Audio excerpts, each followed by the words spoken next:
Hey everyone, Mr. Sujano here, your source for gaming, tech, emulation, and open source news. Let's get started.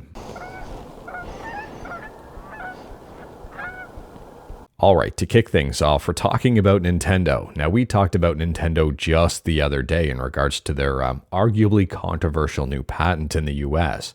The patent that theoretically covers an action that is present in numerous non-Nintendo games. And today I've got a bit of an update for that. Now, I'm going to assume there may be one or two of you who missed my video the other day when we talked about this thing, and if you did, I'd recommend checking out that video for more information. And possibly checking out some other videos in my playlist for even more information. Who knows? Could be good for you. Could be good for me. Anyways, here, if you did miss that video, not a problem. I'll get you up to speed. So it's been reported that Nintendo had a patent granted, and the patent describes a situation where a console or other system is being used to run a video game from storage. The player controls a character in a virtual space. The player can perform an input command to make a sub-character appear, i.e. summon another character. If there's an enemy where the sub-character appears, the player can control a battle between the sub-character and the enemy. If there's no enemy where the sub-character appears, the sub-character will automatically move around, and the player can move the sub-character to a different location on the field.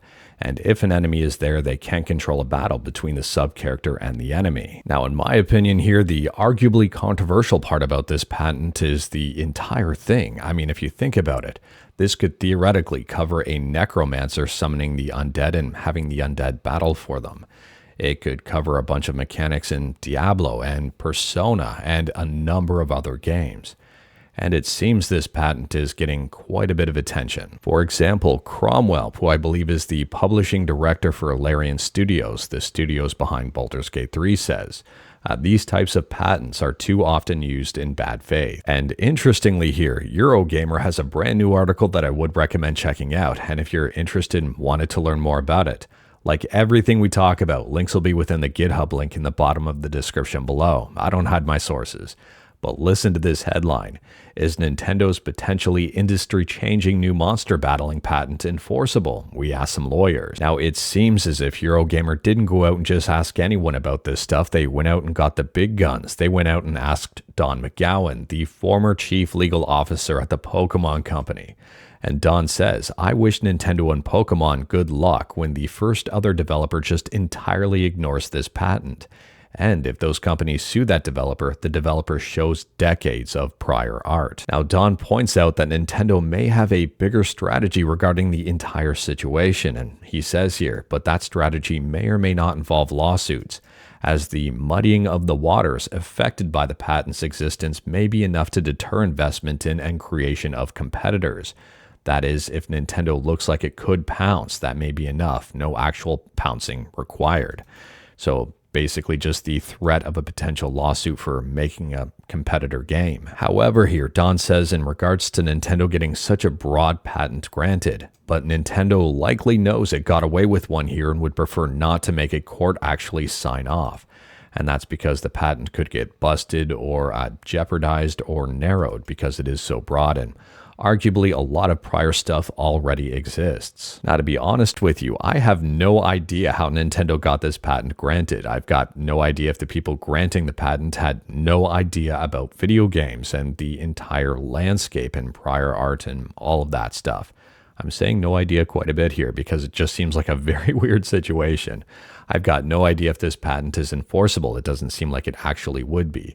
But the threat of a lawsuit, the court battle, the cost involved in all of that might be enough to deter a lot of people. Let me know your thoughts. And speaking about arguably unfair stuff, next up we're talking about Asus and their ROG phone. If you play Mobile Legends and you've got an ROG phone, you may want to be careful if you are using Armory Crate. It's being reported that users are getting banned because of it. So this person says here, and I think this goes along with some of the other reports I've seen, recently my account was permanently banned for cheating. The only thing I had running was Armory Crate, the official performance manager app that comes pre-installed on all ROG phones. It seems the anti-cheat system is detecting this as third-party software, even though it's a core feature of the phone. And I can understand that because, yes, the Armory Crate would be considered third-party software. And Asus isn't the only phone that uses third-party software to boost performance. I'm not going to lie here, I'm curious to see what happens moving forward with this one and if it's going to be a big problem for anti-cheat and mobile games, or if they are going to figure this thing out. Let me know your thoughts about it in the comments below, and if you've been affected by this, let me know in the comments below. And speaking about software designed for gaming, next up we're talking about Steam Client. And if you use Steam, you might be excited about the latest update here for the Steam Client. So across the board here, there seem to be bug fixes, improvements, and brand new features. For example, for accessibility, they've added in a high contrast mode, reduced motion settings, and UI scale controls.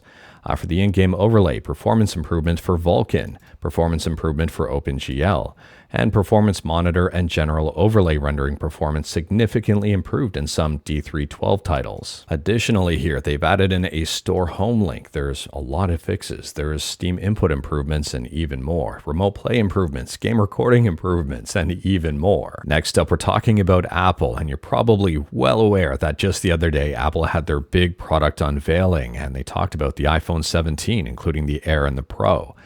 The Air is super thin, and I'm really worried about the bend test. Curious to see how that does with jerry-rig everything. The AirPods Pro 3, which look pretty cool, especially with live translation. However, if you are in the EU, I guess you don't get access to the live translation. And their watch lineup. And anyways here, one of the big takeaways from that presentation is, I guess, the iPhone 17 Pro design is ugly. I'm curious to hear your thoughts on the matter and what your thoughts are about the iPhone 17 Pro. But taking a look on Google, if I were to Google here, iPhone 17 Pro ugly, the first result, at least for me, is over on Reddit. Who else thinks the iPhone 17 Pro is extremely ugly?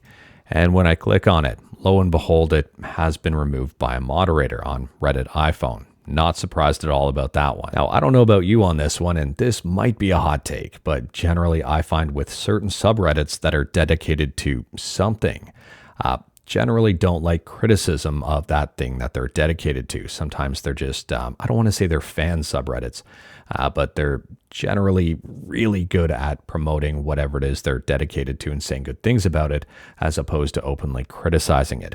Could be wrong with that one, and that's one of the reasons why information on Reddit is subjective, I would say. But taking a look here on Reddit iPhone, this post was removed by the moderators, which would suggest that they didn't want anyone openly criticizing the iPhone 17. Could be wrong, especially given the fact that this has a lot of attention and a lot of upvotes. And taking a look at the comments, because they still exist here, this person says, the design plus that wallpaper, this is probably the ugliest looking iPhone ever released in my opinion. And it's got a lot of upvotes. On top of that, this person here calls it the Temu design. So let me know your thoughts about this one in the comments below. What do you think about the iPhone 17? Do you think it looks great? Are you happy with the overall specs, the proposed performance and battery life and all of that stuff? Or are you on the fence where you're not really happy with the design? Now, personally here, I don't really care when it comes to the design. I'm more of a function over form kind of person. And I always slap a case on things, so the overall design to me doesn't really matter, provided the case can accommodate the overall design.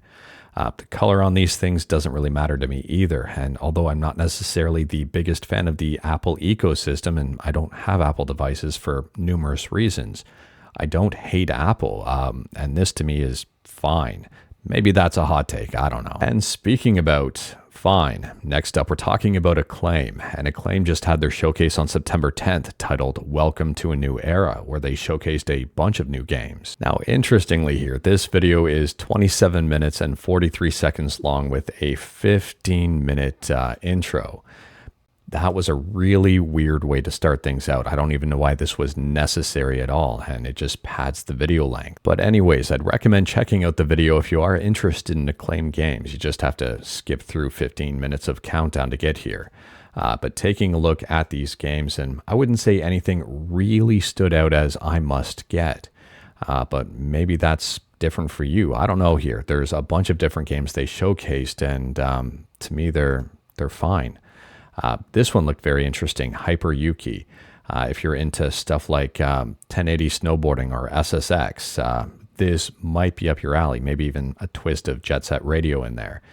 Looks pretty neat overall. I am curious though as to your favorite game from the showcase, and if you enjoyed the showcase or if you didn't, I'd love to hear your feedback in the comments below. And speaking about showcases, next up we're talking about Nintendo, and Nintendo has announced a Nintendo Direct occurring tomorrow, September 12th. And this one is supposed to be huge. They're saying it's roughly 60 minutes. Now, obviously, we're not going to have to wait too long to see what Nintendo is going to showcase, considering it's happening tomorrow. But I will say that there's been a lot of rumor and speculation as to what Nintendo is showcasing, with one of the leading topics being Metroid. And speaking about showcases, next up here, we're talking about Elden Ring Nightreign. And if you played Elden Ring Nightreign and it was just too boring or maybe just too thin and you wanted some more DLC, free DLC, and maybe a higher difficulty, well, Bandai Namco is probably not going to let you down here with their Deep of Night. So they just released an overview trailer for this free update. Now, the reactions I've seen on this one have been pretty darn positive, probably because it's absolutely free. But if you play Elden Ring Nightreign, let me know your thoughts about Deep of Night in the comments below. And speaking about updates, but not free, next up we're talking about Samsung and the next generation of their Exynos chip. And they're saying here, some people might be really excited about this. The Exynos 2600 could deliver 5 times faster AI on 2026 Galaxy phones. So the AI part is probably not what people are looking for. Maybe they are, I don't know. But the 5 times faster headline I saw, I got excited about until I saw the AI afterwards. Now, aside from AI stuff, in terms of CPU and GPU performance, they're saying that the dual C1 Ultra cores offer 25% faster performance than the Cortex X295 cores from 2024. And if you're familiar with Mali GPUs, if you like to use emulators in hard mode, I'd say. That's just a joke. But anyways, the Mali G1 Ultra is going to be 20% better for graphics performance than the Immortalis G925, and will also consume less power and 40% more frame rates and ray tracing capabilities. Now, I'm not going to lie, with these improvements, I am hoping that the Mali drivers are also going to get better and improve as well, but who knows, and I'm not going to hold my breath for that one. And speaking about hardware, next up we're talking about laptops, Linux purpose-built laptops from Slimbook. So if you're in the market for a Linux purpose-built laptop or a laptop built for Linux that can run other operating systems, Slimbook might be up your alley. Anyways, here their Evo lineup just got refreshed to feature AMD AI9 365 processors. If you're more of an Intel fan over AMD, their Elemental line has been refreshed. I think the Evo line is going to be more popular overall, but I could be wrong. I mean, I'm really looking at the Evo 14 here, and I think it looks great. And then there's Slimbook Manjaro 3 if you're a fan of Manjaro Linux and Linux gaming and getting an NVIDIA GPU. This one might be up your alley.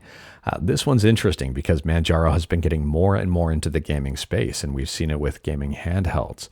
And even more so here. I mean, there have been Slimbook Manjaros in the past, but this one here features a NVIDIA RTX 4070, and it also features the AMD Ryzen 7 8845HS and Manjaro Gaming Edition. Let me know your thoughts on these 3 laptops. And speaking about gaming stuff, next up here we're talking about Backyard Football 99. Now, we talked about this game just the other day when it was announced for Steam. And if you're on Android, this game has also been released. And it's not free though. It's $6.99 in Canada, so I'm assuming around $5 in the States. But if you are looking for free, next up we're talking about DOOMScroll. If you're a fan of Doom and a fan of scrolling, and a fan of free games, you might be a fan of this. You can play it in your browser. If I click Start Game here, you can see I can scroll down, and the game does get progressively more difficult. And you just try to stay alive and, I guess, scroll down as far as you can for the longest distance possible. It's a very interesting game overall. You can go forward and backwards here. If you sit around for too long, you'll die. It's a big wall of fire that comes down. I have played this for longer than I wish to admit. Now, I wouldn't necessarily say that this is a deep game, but it is a highly addicting game, at least for me. It's, I don't know here. This is why I like free games, because you can play stuff like this and I guess not feel guilty about it unless you're just wasting time. And speaking about feeling guilty about stuff, I'd feel guilty if I recommended people do this, but apparently here's someone, a PS3 owner, accidentally melted their console trying to revive it with a life hack. And the The overall result here is well, it's not pretty unless you think that's pretty. I guess here the PS3 was broken and they baked it, and it works. My guess is that when they heated it up, they probably melted a solder point to fix whatever it was, probably temporarily, and probably damaged a bunch of other stuff. But they were able to heat it up to get it to boot up to back up some of their saves. I mean, for more details, check out the article over on Automaton, but for obvious reasons, I wouldn't recommend baking your PlayStation 3. Very interesting overall and very, it's something. But anyways, that is all I've got for you in this one. Straight to the point, all stuff and no fluff. We talked about a bunch today. Feel free to discuss anything we talked about in the comments below. If you like this video, leave a like. If you didn't like this video, leave a like. Hit that subscribe button. Check out my other videos. Don't tempt fate. Save your state.